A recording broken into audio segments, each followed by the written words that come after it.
Hello, everybody. Dr. Rick Wallace dropping in on you. Hope everybody is having an unbelievable week.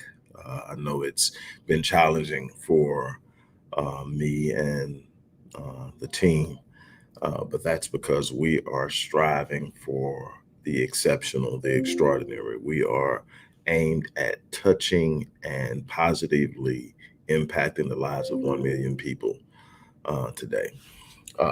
First and foremost, I don't know if this person is even going to see this, but I tried to respond to a comment that was subsequently deleted or from whatever reason from the channel. But the person who goes by the handle on YouTube of, oh, let me find it because this is really important. I'm sorry and I apologize, everyone. But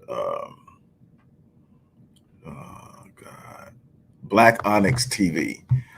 You reached out and said that you were in the Houston area and you really needed to talk. There was some things going on, and it was on a video on mental health. Please email me at CEO at rickwallacephd.link. That's my direct email address, and you can get to me, and we can set up a time to talk. And we can talk about whatever it is you're dealing with, whatever it is you're going through. So I tried to respond to the comment, but for whatever reason, the comment was no longer there. And so I'm hoping that you see this video and that you do get what you need to reach out and contact me. On that note, let's move forward. Those of you who follow me know that we are right now really excited about the Epic Realm community of high achievers. The Epic Realm community of high achievers is a community I created to create an environment of support, inspiration, instruction, direction, strategy. We've been doing Q&A sessions. We launched a couple of weeks ago. We're going to do those every week. We're doing courses on business, courses on finances. All of this is a part of the membership. I designed it specifically, primarily for it to be a place where like-minded people could come connect and find different elements and components of their circle. It's so important to build your circle, to purposefully and intentfully, deliberately construct your circle based on what it is you're trying to do. And I have really, truly invested a great deal in doing that. So if you have not signed up for the Epic Realm membership, that link is in the box. Now let's talk.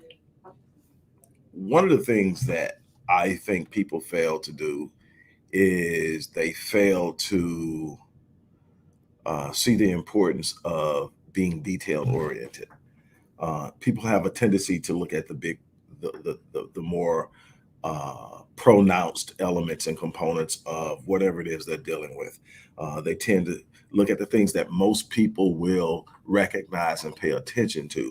But I want you to understand something, that the attention is in the detail. It's the small little things that you don't give attention to, that you don't think nobody will notice, that can completely derail your mission, completely derail your journey towards your goals. It is literally one of the most important things that I teach is the attention to detail, the small things that you think nobody will know. What time you're waking up, um, how are you approaching your day, um, who are you talking to first, how do you approach each and every encounter with an individual on a micro level. It's so important to pay attention to the detail. Nobody's going to know what time you wake up. Nobody's going to know how many books you read. Nobody's going to know how many times you evaluate different forms of information to come up with an answer, solution, or a concept that will be presented to the public. Nobody knows what goes on before I literally present a concept or a program or a course to the public. Nobody knows how many studies I've read, how many studies I've conducted, how many books I've read, how many books I've written on the topic before you see the finished product.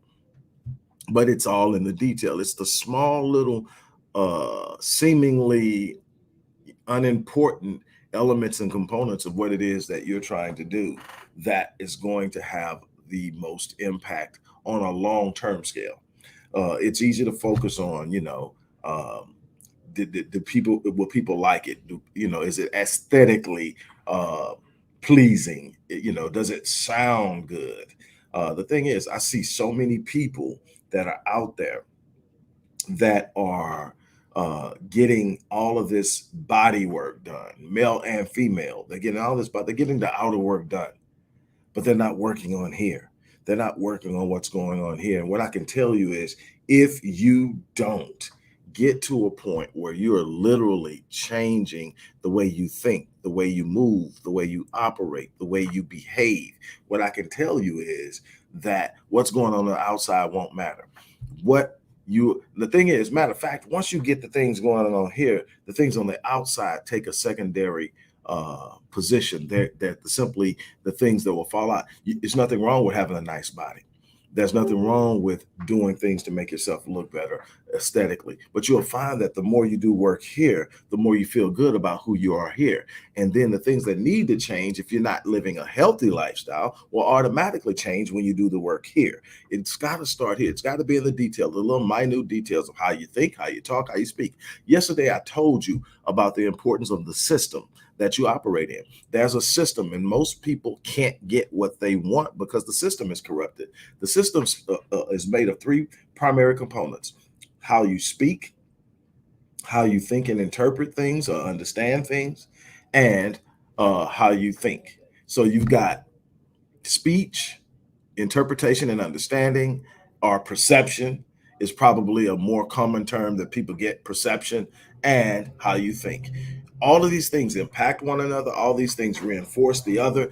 But if you don't have an alignment on that, if you don't have your system aligned with what you're trying to do, if you don't have the details in order, you're going to have problems. A lot of people don't get it. It's the little small things in your speech that you don't even give attention to that's disrupting the harmony of the ideas and thoughts that you're trying to get aligned in your mind.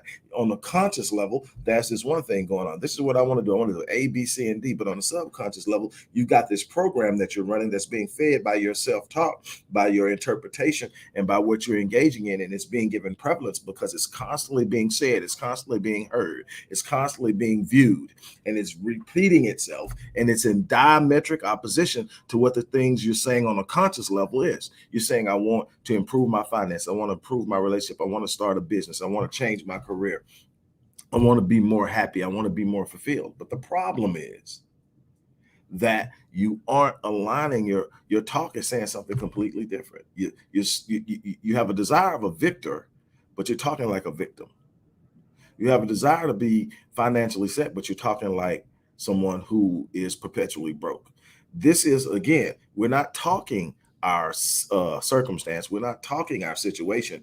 We're talking our declaration. And that's one of the problems that we have. Most people are talking their situation. Most people are talking their circumstances. You're talking about what's in front of you. You're talking about what you're living in now. You're talking about where you came from. That's not the focus. That's not how you talk. You talk your destiny. You talk what it is you are believing for yourself, or you're speaking for yourself, or you're declaring for yourself. You talk it as if it had already happened. You speak it because the subconscious does not have the ability to decipher or distinguish between what is being imagined and spoken and actually happening. And so what you can do is you can create a reality of what you are declaring in the subconscious, and the subconscious begins to formulate a behavior in thought, a behavior in deciphering, a behavior in problem solving based off of the established reality. So you can either sit up and consult your past, you can either consult your circumstances, or you can consult what you declare and establish for your life. But it's going to be in those details. What are you saying? What are you saying on a micro level? Little simple things like, I can't win. No matter what, I can't win. Can't win for losing, can't win. Here we go again, just another bad thing. I'm broke. All these little things that we tend to say that is a reflective of how we're interpreting the moment. And there'll be a person in the same situation you're in. Let's say the term I'm broke. There's one person that's sitting up saying, I'm broke, man. I'm tired of being broke. All the little things, I'm tired of being broke. I'm so tired of being, I don't want to be broke anymore. All those things, but you're constantly talking about being broke. You don't realize you're giving power to the idea of being broke, despite the fact that that's what you're saying you don't want, but you're giving power to it. On the flip side, someone else, same bank account, same situation, is sitting up saying, I got a cash flow problem. So this is what I'm going to do. I'm going to solve my cash flow problem by blah, blah, blah, whatever. But the cash flow problem doesn't say I'm broke. Cash flow problem says that there is a need to inject some stimulus into creating more cash flow. It's understanding that I have value outside of the currency in my bank account. And most people don't get that. Somebody said, will you ever be broke? No, I'll never be broke, no matter how much is in my bank account, because the value of who I am is actually on the outside of the bank account. What's on the inside of the bank account is because of the value of what's in my head.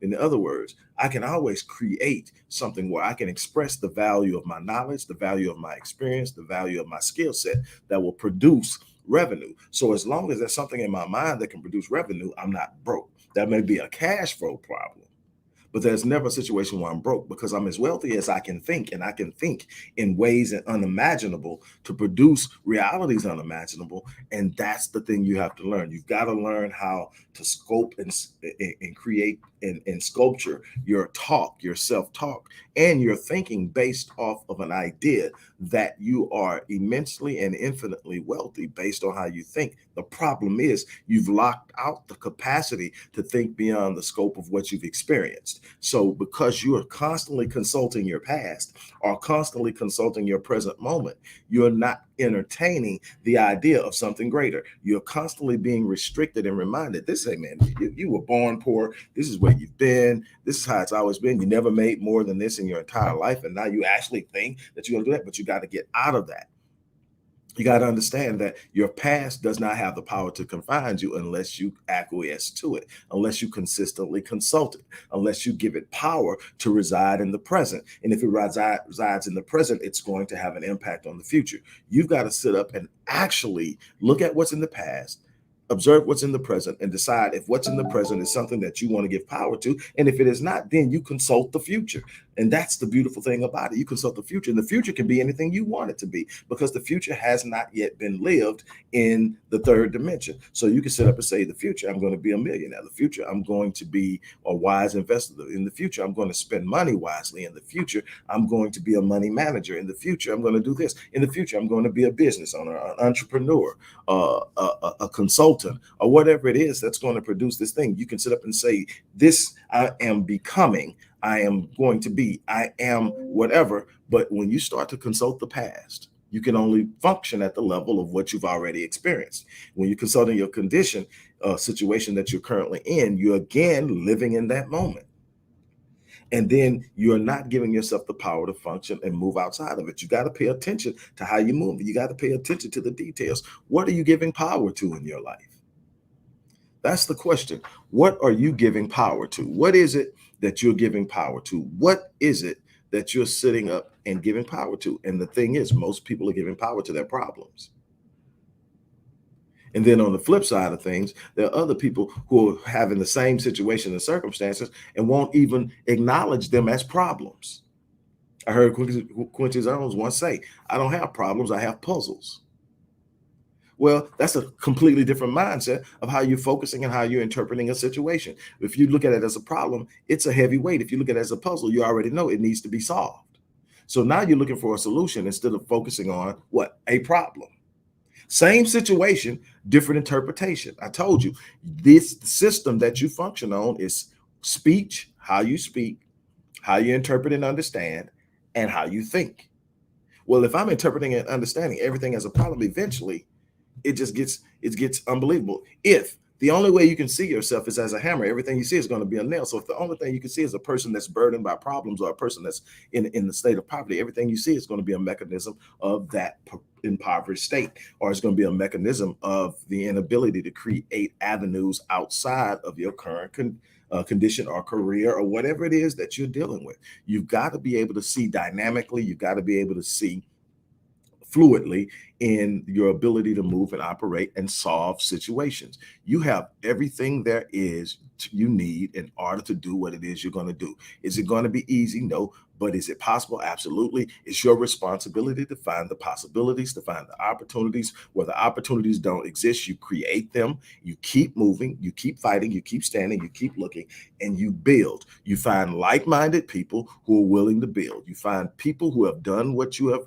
are trying to do. If you can get close to them and connect with them, then that's what you do. You connect with the people who are doing or have done what you're trying to do. If you can't get close to them, get as close as you can and observe from a distance.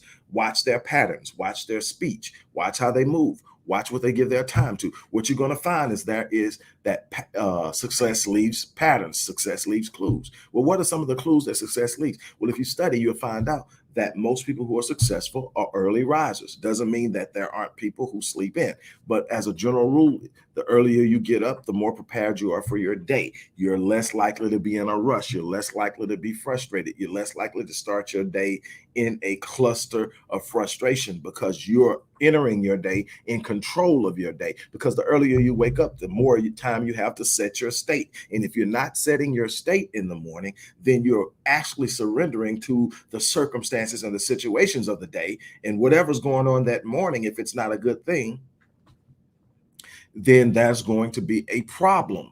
Okay, so when I wake up in the morning, the first thing I do is I establish a mindset of gratitude. Why? Because when gratitude is present, there are a bunch of things that cannot be simultaneously present.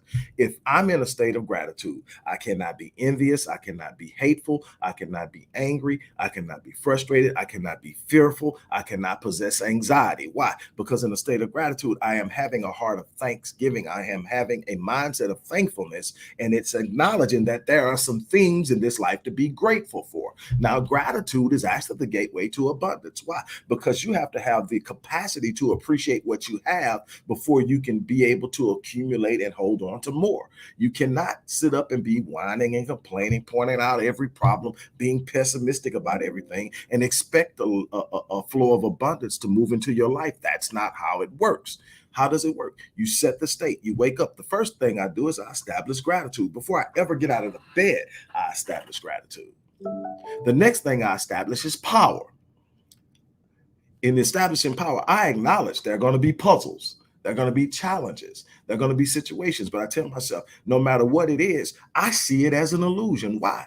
Because I have the mind of God. And what does that mean? That the mind of God is never puzzled. The mind of God has never met anything that it excites fear. There are no problems and illusions to the mind of God. Why? Because the mind of God has the answer to every problem that you are perceiving as a problem. And so, in other words, I tell myself, before I even recognize that there's a challenge, the answer is already on the way. I don't become frenetic and unglued when things aren't moving at the pace I think they should.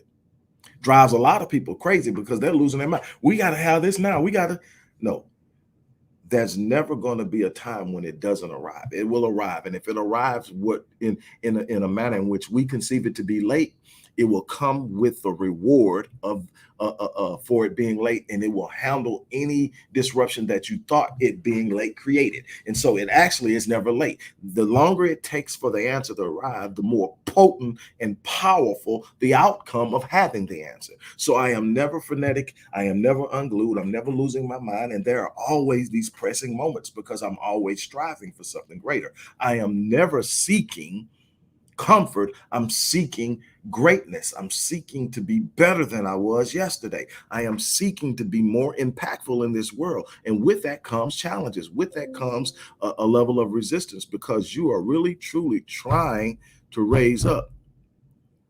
So in essence, what do you have to do? You have to create the right mindset. Well, when you wake up early, you do that. What are some of the other patterns of success?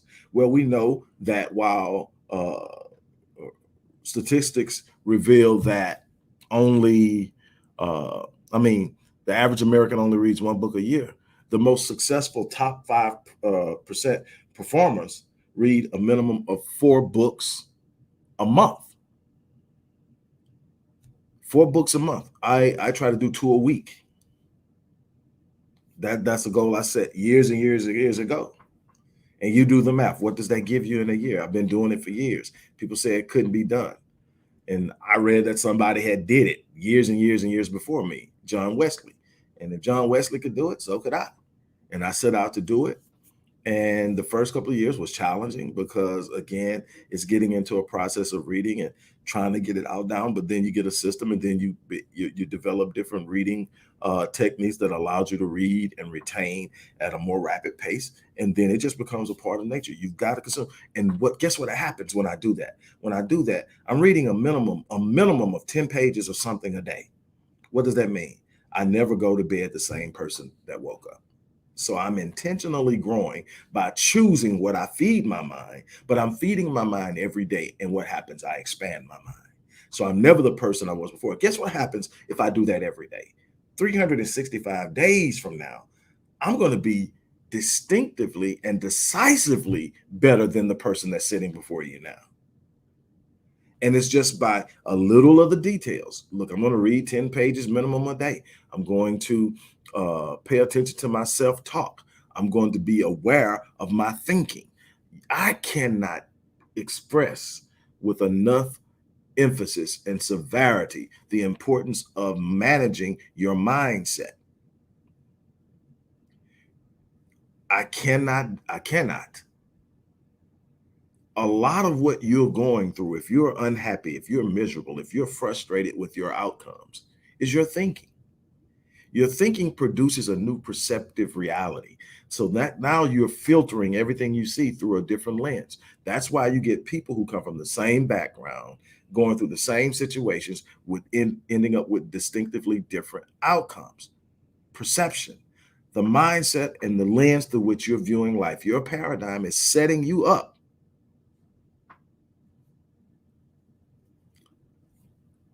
And so you're going to have to understand that. Look, I've got to get off. I've got a client I've got to get with in 5 minutes. I need to get prepared for that.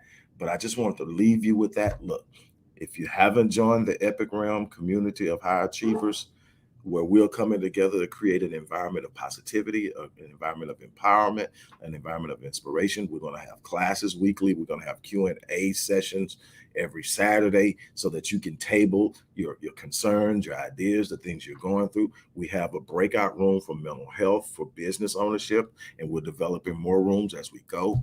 I created this for the people who want to change the level at which they're living their lives. If you haven't joined, the link is in the description box. There's also a link in there for people who want to work directly with me. You can check that out as well, but definitely sign up for this program. We are already doing something great, and we just launched. And I'm excited about what we're going to do in 2022. 2022 can be the most epic year of your life, but it's not going to happen simply because you wish it to. You're going to have to take control of it, and you're going to have to make something happen. You're going to have to literally do it. I want to help you do it. One of the first steps towards letting me help you is to join this membership and become a part of this family, this network, this group of growing individuals. We are all growing. We're in different spaces, but we're all growing. On that note, I am out of here. As I always say, I live my life on full so that when I leave this place, I will down E. All that simply means is I'm not going to leave anything untapped. I'm going to use every ounce of my potential to be an impact in this world. And I challenge you to do the same.